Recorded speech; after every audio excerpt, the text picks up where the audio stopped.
Hey, my name is Drew. I'm the tech lead on the Android infrastructure team at LinkedIn. And I'm going to talk to you guys about what we call 3x3, which is something we've worked on over the last year. The talks tonight have been very interesting, and we'll have a little bit of overlap. So I have a lot to cover. So let's get started. So as you guys probably saw last November, we launched a new version of the LinkedIn app, which was codenamed Project Voyager. This was about a year-long project, and we took it as a chance not only to rethink our product, but also as a chance to invest in our mobile infrastructure at LinkedIn. Before Project Voyager, we had 12 releases per year. Every month, we would have a release candidate build that was cut and sent off to the QA team for a week-long or 4-day-long manual regression suite. This meant as that date was coming up, engineers would rush to finish their features and get the code checked in, because if they didn't get their code checked in, it would be an entire month before it got out to users. This also affected the product and marketing teams, because they had to make their plans around these monthly releases and what would or wouldn't get in. And since we only had 12 releases per year, it was very hard to iterate on member feedback. With Project Voyager, we really wanted to change this. We wanted to not only release more often, but also change this mindset of needing to get your code in before the release goes out. Because things would happen like, if the choice came between testing this edge case of your feature or getting it in for the release and not having to wait another month, you would get it in for the release and test it later and hope it worked. So we wanted to change that mindset. And we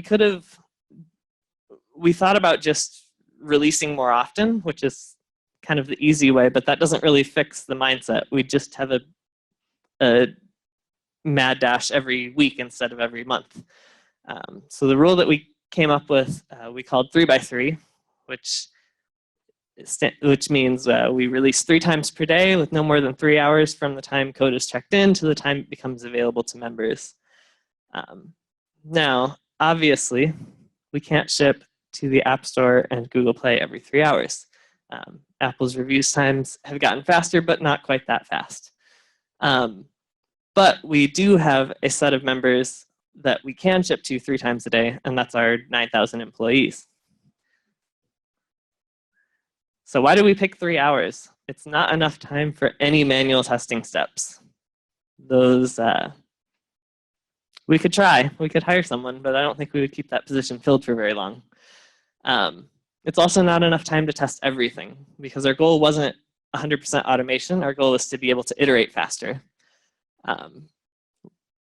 And if our devs are spending most of their time maintaining thousands of tests, they won't be able to iterate quickly on features. The UI tests that we do have are picked based on the most critical flows in the app to our members. And those primarily test the happy paths to make sure that features are working as expected. And we leave a lot of the edge and negative cases to unit tests, which we'll talk about in a little bit. And like I mentioned, our main goal of this faster iteration is to help emphasize craftsmanship, so that devs can take the extra time to make sure their code is quality without having to worry about when their code will go out to members. So this is kind of what our commit pipeline looks like, and the blue part is what I'm going to go through today. This is the 3x3 portion. But first up, static analysis. So for our LinkedIn apps, we use the REST framework Restly, which is open sourced from LinkedIn, which lets us share our data templates between our server and our clients. And every time the API developers check in their code, they have a set of backwards compatibility checks that make sure they don't make any backwards incompatible changes that would break older clients.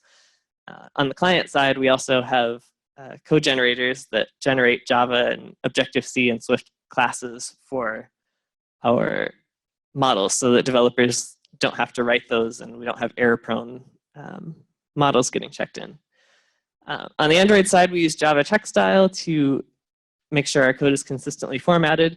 And we also take advantage of Android Lint, which has over the 200 checks out of the box, and we've been able to write some custom checks for LinkedIn-specific patterns.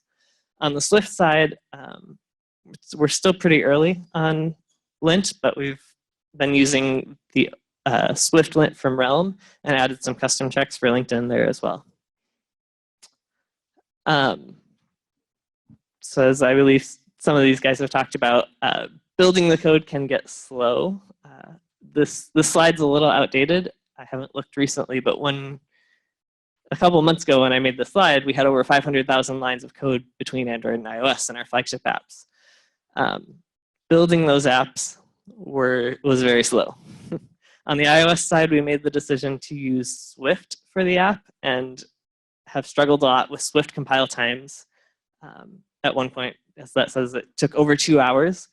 We were able to make some structural changes to the project, splitting it up, that gave us quite a bit of speed up, but it's still a constant struggle with Swift compile times. On the Android side, compiling is relatively faster, but we also were taking advantage of Google's split APK feature to create different binaries that included only the right image assets and native libraries that were needed for each device. And this took quite a bit of time to build as well. What we ended up doing was we worked on a distributed build system that lets us build all these different release binaries on separate machines while our tests are running on other machines as well. And speaking of testing, I think we've had a couple of these talks have talked about the test pyramid.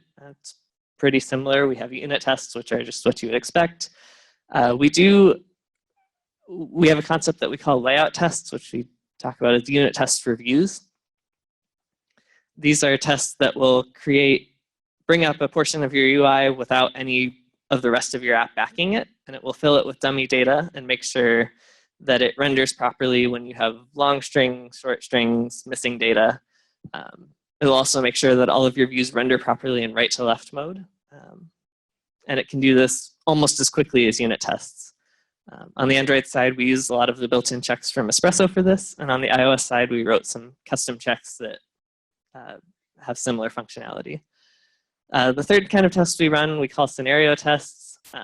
These are what I was talking about. These are UI tests that will usually go through multiple screens of the app and test the key happy path flows. The apps all get mock data from a local fixture server to make sure that tests can run reliably. We have a somewhat different approach in that all of our mock data is built programmatically. In addition to our code generators generating our model classes, they also generate builder classes for all of our models. So we can construct our mock data programmatically and share it between tests easily, with tests also able to override particular fields if they need to.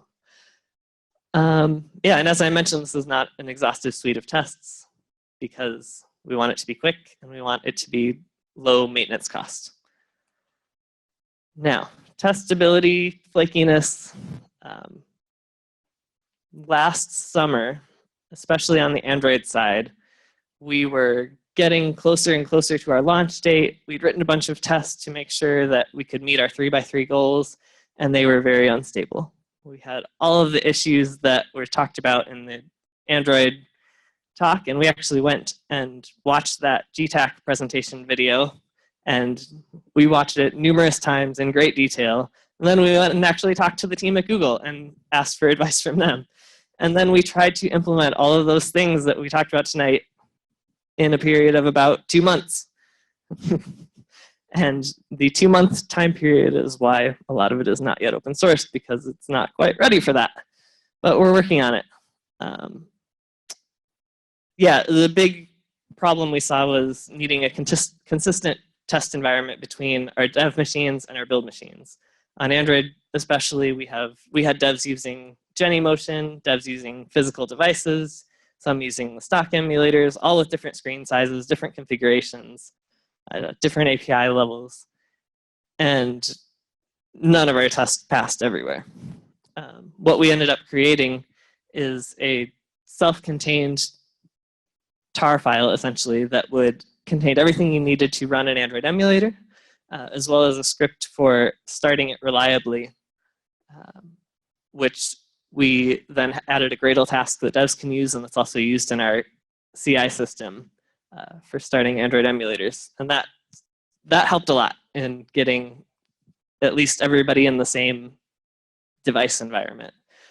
We also built a custom test harness, as he was talking about, for running one test per application launch. On the iOS side, we were using the KIF framework, and we were running into a lot of problems where there was hard-coded waits in KIF for how long actions were expected to take. We were seeing all of our developers use Mac Pros for building, and our CI machines are Mac Minis, so we were seeing tests that would always pass locally on the faster machines and then fail inconsistently on our build servers. We actually made our own fork of KIF, which I believe is also open source, and added a checkpoint-based system where in the code you add checkpoints and your tests wait for the checkpoints to be hit before proceeding. This helped a lot. It greatly improved the speed of our tests, which I'll talk about in a minute. We still had some unreliability with developers forgetting to add checkpoints or not adding checkpoints correctly. It's a lot harder to scale the knowledge of how to do something like this across a 50-person development team with new developers joining all the time. So in terms of speed, with Espresso, we already have the idling resource API that lets us avoid sleeps and waits and lets our tests run optimally fast. With our emulator bundle and our custom test harness, we were able to run up to 16 Android emulators in parallel on one of our build machines. Fun fact, we are actually limited by the number of ports that ADB has, not the number of cores in our machine, because our machines have 24 cores. We also found that with our custom test harness, we could handle sharding in kind of an optimal way. We construct a queue of all of our tests, and each of the 16 emulators will pull that queue for a test as soon as it's ready for another one.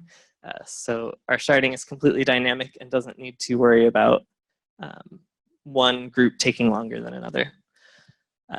On the iOS side, our KIF refactoring cut our UI testing time by more than 80%.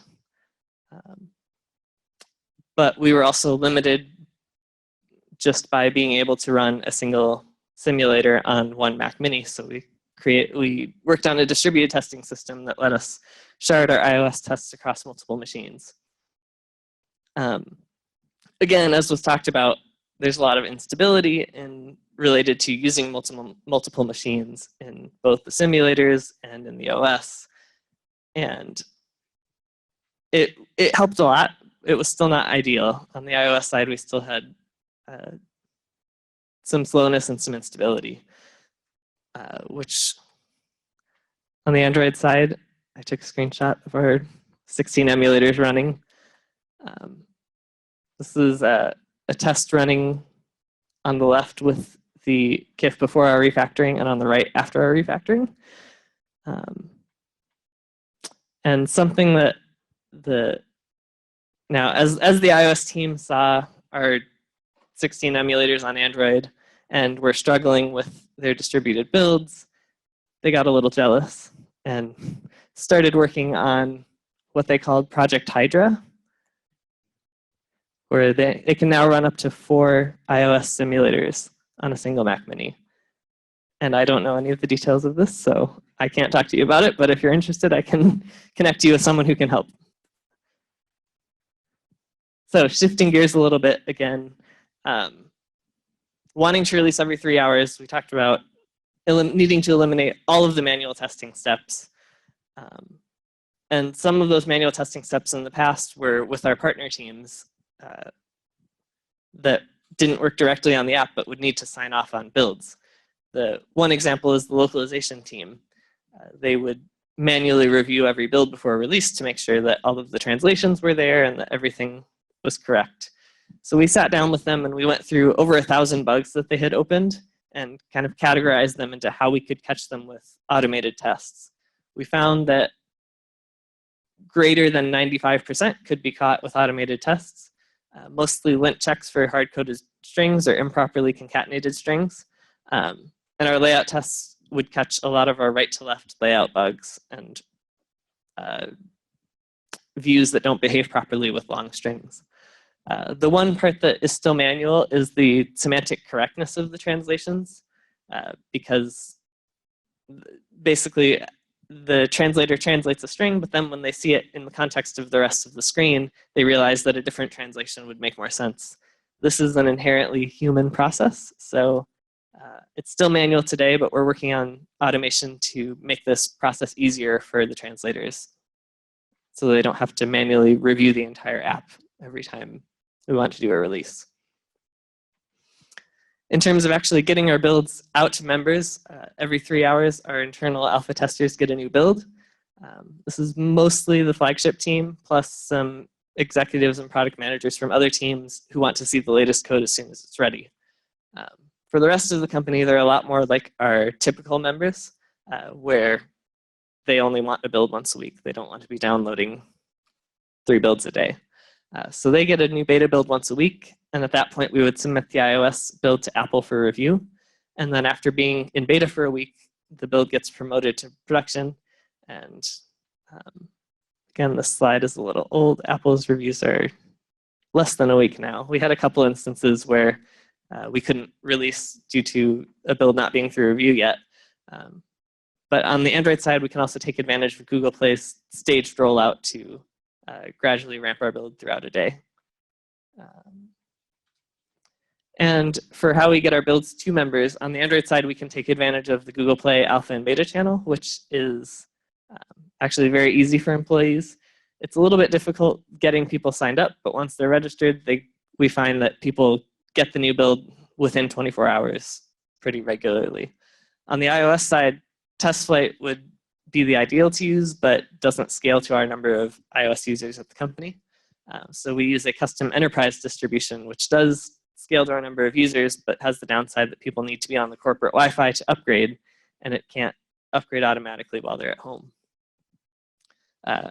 Kind of to counteract this, we put a splash screen on the production app, kind of gently encouraging users to use the beta builds. And by gently, it means they have to wait 30 seconds to dismiss that pop-up. The other risk of releasing so quickly is, as was mentioned, there's no rollback on mobile. So we take advantage of LinkedIn's pre-existing A/B testing infrastructure, and all of our new features are developed behind these feature flags that can be dynamically ramped from the server to particular groups of members. We can also monitor the performance of new features or changes in terms of crashes or impact on our metrics. We can also use these flags to dynamically configure our code. For example, if we need a timing for a feature and we're not sure what the right time should be, we can send that timing through this experimentation platform. And it can also be used as a kill switch if code is not behaving properly after we release it. So this system is a big part of what gives us the confidence to ship our code to members, even if it's not finished. We have features that go out that haven't been completed, but are behind these flags. So it's been about 6 months, 7 months since we released the app last year, and we're still working on it. We're still improving. A big area that we need improvements is our release automation. The process of actually uploading to the app stores is still pretty much entirely manual. Getting our betas out to employees is more automated, but not quite there yet. So that's still something we're working on. We haven't come up with a good way of doing automated performance testing. We do have performance monitoring of the app in production for real users, but we don't have good UI performance regression testing yet. One thing we are working on currently is enabling Android monkey testing for catching these random crashes. And since we can run 16 devices on a single build machine, we can take our current beta and the latest code for master using only one CI machine and run 24/7 monkey testing on our builds for every API level we support. On the iOS side, we're doing some more experimentation with KIF to see if we can get things to be more reliable. So stay tuned for news on that if their experimentation is successful. And we also want to be able to roll out this 3x3 framework to the other LinkedIn apps besides the flagship app, which includes productionizing some of this code and also hopefully open sourcing some of it.